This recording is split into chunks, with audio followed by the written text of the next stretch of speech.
everybody, welcome back to Shaped by Dog. I am Susan Garrett, and I got a list of descriptors for you. Let me know if any one of them apply to your dog. Stubborn, spiteful, sneaky, aggressive, frantic, a psycho, stupid, slow, scaredy cat. He blows me off. He has his own agenda. He ignores me. Do any one of these adjectives or sentences, have you ever used them to describe your dog? If you have, this episode is for you, because by the end of it, I'm going to give you the solution to fix it all. Stick with me. I'm going to start by sharing a psychology experiment that was done by a Harvard professor back in 1964. And he went into a classroom. I don't remember the age of the kids. I think they were fairly young.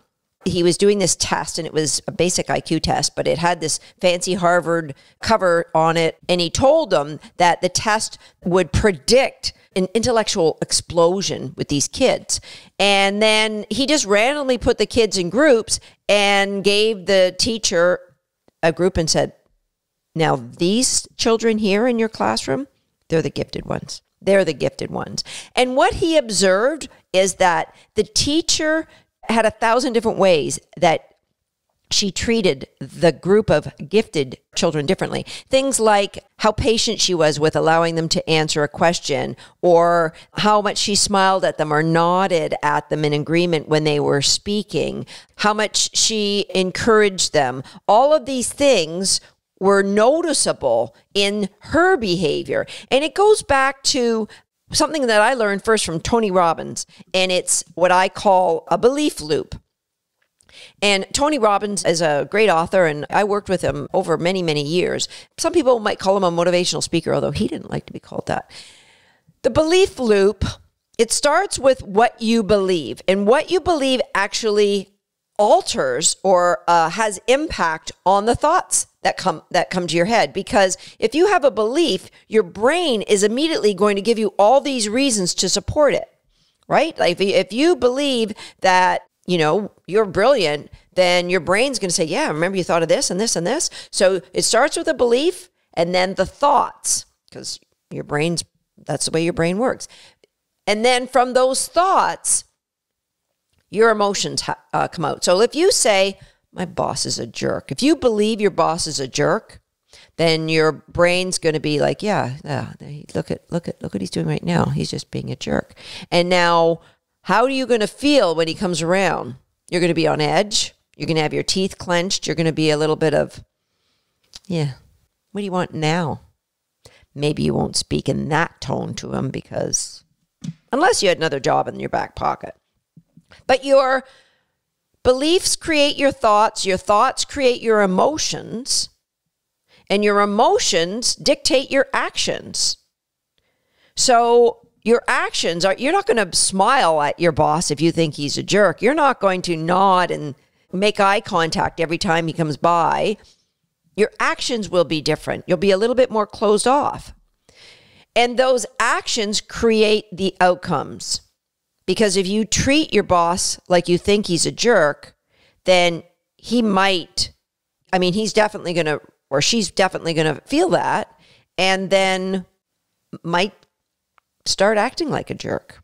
Your beliefs create your thoughts create your emotions dictate your actions are, we all are, just our outcomes just come from the actions that we take or choose not to take.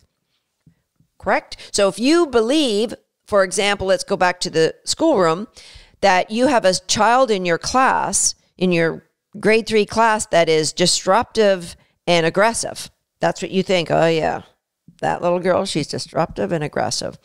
And then you ask the class a question and you see, oh, I know the answer. I got it.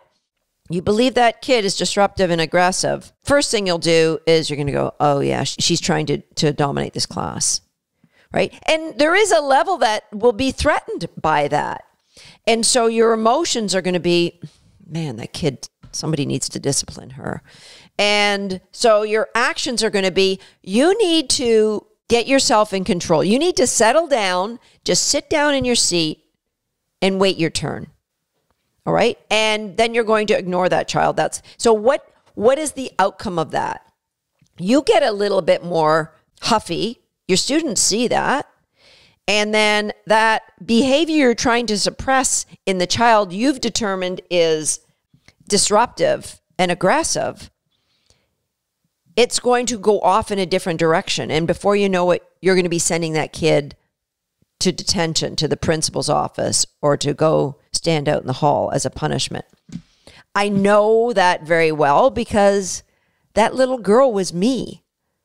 Until the next year, when it was obvious I had a teacher who thought I was enthusiastic and confident. And the way she dealt with me, because she believed she had a little girl who was enthusiastic and confident, she would say, looks like you know the answer, Susan, right? I do. Yeah, I got it. All right. Do you think you can remember it while Mary has a turn to answer? Yeah. Oh, yeah. Sure. Yeah, go ahead, Mary. And then the next time it might be, do you think you can hold that thought till Jack and Fred get a chance to answer? And then you create an engaged student who's cooperative, who didn't get sent to the principal's office very often anymore. All right? And let's take that back to dogs. Let's say we have a breed bias. I have a terrier. Terriers are stubborn. Now, we know terriers are stubborn. That's my belief. I'm out walking with my terrier and I spy a squirrel or a rabbit at the same time my dog does. And so I call my dog, and my dog, being stubborn, of course, is going to take off after the squirrel and blow me off. And then what are my emotions now? Oh, that little, I can't say it on this podcast or it'll get the big explicit rating. I don't want that. And so then what are your actions when, you storm off after this dog? And what are your actions when you catch that dog? Now your emotions are running high. And so then what happens is you get an outcome based on your actions. So your outcome, your immediate outcome may be, that's it. You're never getting off leash again. So now this dog has to live a different life because of your belief that that dog is stubborn or blowing you off. And maybe when you caught your dog, you weren't as kind as you could have been in the way you gathered her up and put him on leash. And so now you got your dog a little bit worried about you. It affects your relationship. That is a belief circle. And it all starts with what you think about your dog. You've got to know that our dogs are doing the best they can with the education we've given them in the environment we're asking them to perform. So look at that terrier. You could say, oh no, Susan, I taught that dog. It knew what come. It knows what come means. It maybe knows what come means when you're standing in the kitchen holding a big piece of cheese. But that education doesn't automatically transfer to when there's a squirrel there. Can it? Absolutely. We have thousands of recollar dogs to prove it. Many terriers and every breed you could imagine. Absolutely. But it requires you to change the first belief that terriers can be trained to come when called when there's a rabbit in their face. It needs to change the second belief that you could possibly be the one that could train that dog. But as long as you say that's a terrier, that's going to change your actions. Oh, I'm not getting another terrier. So you will just have this dog live a life with less freedom because you believe that they're being stubborn, which means you've taken yourself off the hook. No training for you to do because it's not your fault that the dog's stubborn. We'll get one next time that isn't stubborn, right? That's the way it goes. In my book, Shaping Success, I think it was published in 2004. 2005, it was named Dog Training Book of the Year by the Dog Writers Association of America. And the book basically is a journal describing the training I did with this 8-week-old puppy, Border Collie puppy, from the time I got him until I retired him in agility and everything that I learned. And I described Buzz as crazy and a wacko and, use a lot of descriptors. He was a very high drive puppy. But I said things, he's just so over the top. I think he's going to be a great dog as a 5-year-old dog. And he was. He was a great dog as a 5-year-old dog. He didn't do anything in the agility ring particularly noticeable until he was 5. But when he was 5, he won the Canadian Nationals. He won the U.S. National Championship. So my belief, there's a saying that I wrote in that book, your body expresses what your mind impresses. My mind kept impressing to me, he's going to be great at 5. Well, what if I decided he was going to be great at like 8 weeks? Yeah, he's great. So I'm going to then start looking for things to support that he's great. If you have an 8-week-old puppy and you're saying he's blowing you off or he's stubborn hey, there's a lot of work to do on changing your beliefs. When Encore, who is, she's almost 17, 16 and a half now. When I got her as a puppy, I was so excited. I remember I went to this dog agility trial in the Carolinas. And there was a couple there in their 80s. And I had so much respect for them. They were such icons in the sport of agility back in the day. And they did a lot of sheep herding, and they knew dogs, and they knew border collies. And I wanted them to meet my new puppy. And I when I first saw them there, I said, oh, you've got to meet my new puppy. I think she's going to be something really, really special. And then I'd see them at lunchtime, and I'm like, oh, you haven't met Encore yet.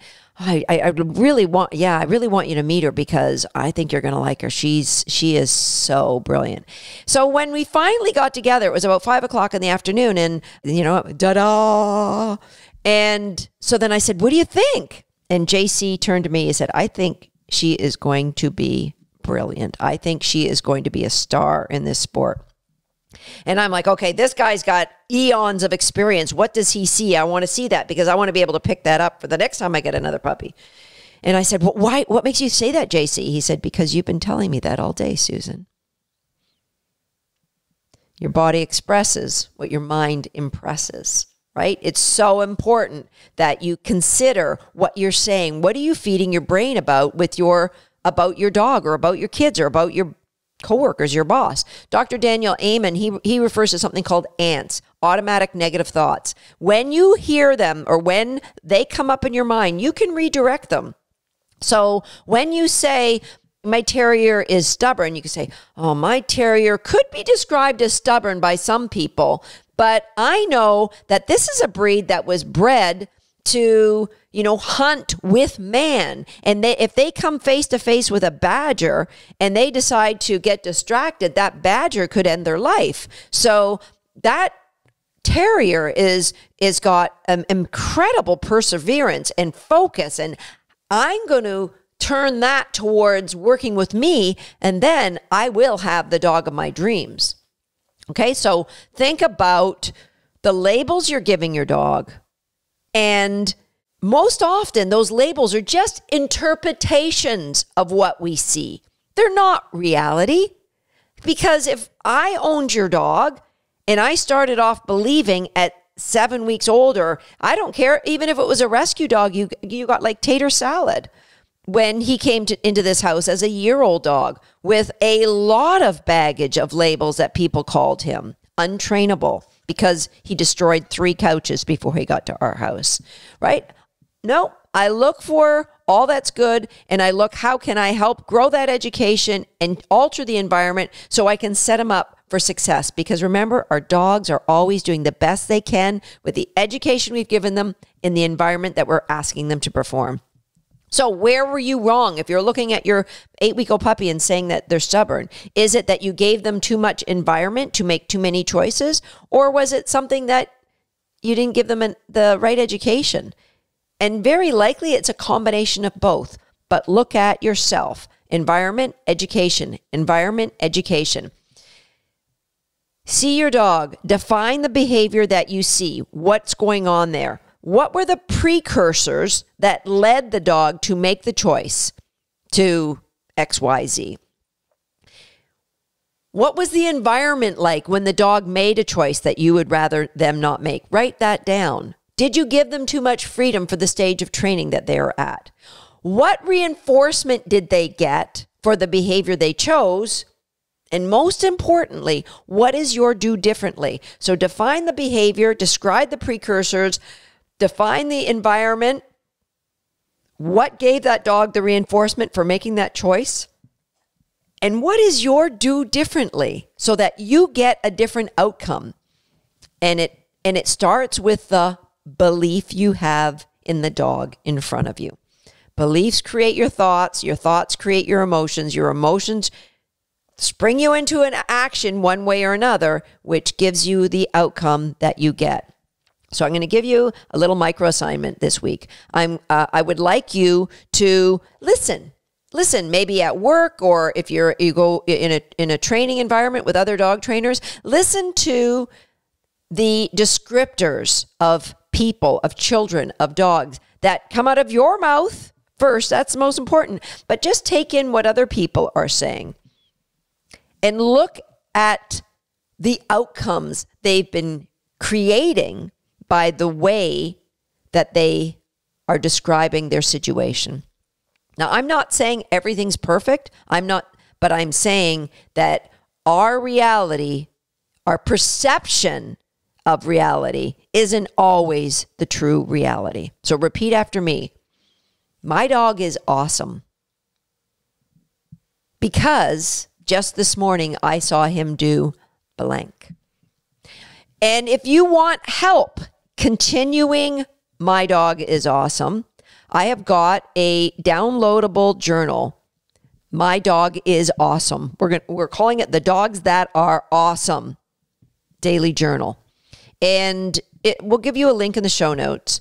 And it's just for 30 days, practice the belief that your dog is awesome. Now, you can't wish your dog being awesome and then go take them off leash at the bunny farm and expect that terrier to listen to you.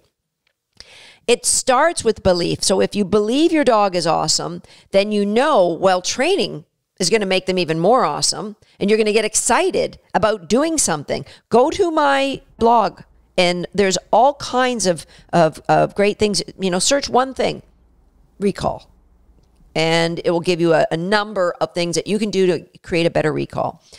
Better yet, get on our wait list for the next time we open recallers. All right, so do something, take action based on the fact my dog is awesome. He deserves a life of freedom.